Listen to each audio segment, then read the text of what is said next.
आज राज्याचा अर्थसंकल्प सादर केलेला आहे, एकूणच काय सांगा? नाही, महाराष्ट्राचा अर्थसंकल्प आज हे महाराष्ट्राच्या जनतेला एक फार अर्थसंकल्प आज पाहायला मिळालं. ही दुर्दैवी बाब आहे. महाराष्ट्राच्या शेतकऱ्यांना न्याय मिळाला नाही, महाराष्ट्राच्या आमच्या लाडक्या बहिणींना न्याय मिळाला नाही. शेतकऱ्यांना अनेक नैसर्गिक संकटांना सामोरे जावं लागतं. उन्हाळ्याचे दिवस सुरू होतात. अशा परिस्थितीत थेट शेतकऱ्यांना लाभ होईल अशी कुठलीही योजना जाहीर झाली नाही. दुसरी गोष्ट, लाडक्या बहिणींसाठी सुद्धा आज एकीकडे 1500 रुपये देतात, त्यांचा आम्हाला आनंद आहे, परंतु 2100 रुपये निवडणूक झाल्यानंतर देऊ अशी जाहीर करण्यात आलं होतं. त्या 2100 रुपयाचा उल्लेख नाही. छत्रपती संभाजी महाराजांचं भव्य आणि चांगलं स्मारक झालं पाहिजे ही आमच्या मनातली भावना आहे, त्याला आम्ही समर्थन करतो.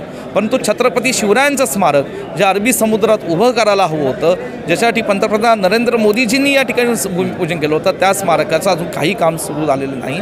आणि एकीकडे तुम्ही स्मारक उभं करायचं असं म्हणतात छत्रपती संभाजी महाराजांचं, पण जी मंडळी छत्रपती शिवरायांचा, छत्रपती संभाजी महाराजांचा वारंवार अपमान करतात, अशा अपमान करणाऱ्या लोकांना हे महायुतीचं सरकार संरक्षण देतं, त्यांच्या पाठीशी उभं राहतं, हे फार चुकीची गोष्ट आहे. शेतकऱ्याच्या पीक कर्जमाफीचा मुद्दा जो विषय होता तो या अर्थसंकल्पामध्ये पाहिला नाही आहे. नाही, तो नाही केला त्यांनी. राज्य सरकारला शेतकऱ्यांची काय पर्वा असं मला वाटत नाही. निवडणूक झाली, आता महाराष्ट्रातल्या सरकारच्या बाबतीत, शेतकऱ्यांच्या बाबतीत हे सरकार किती पाठीशी उभं राहील हा येणारा काळ सांगेल, पण सध्या काय उभं आहे असं दिसत नाही. नक्कीच हे होते काँग्रेस विश्वजित कदम, जे काँग्रेसचे आमदार आहेत, आणि हा अर्थसंकल्प राज्यातील शेतकऱ्याच्या, राज्यातील जनतेच्या तोंडाला पानं पुसणारा आहे अशी प्रतिक्रिया विश्वजित कदम यांनी यावेळी दिली आहे. मी गुणवंत दांगड, DRB न्यूज, मुंबई.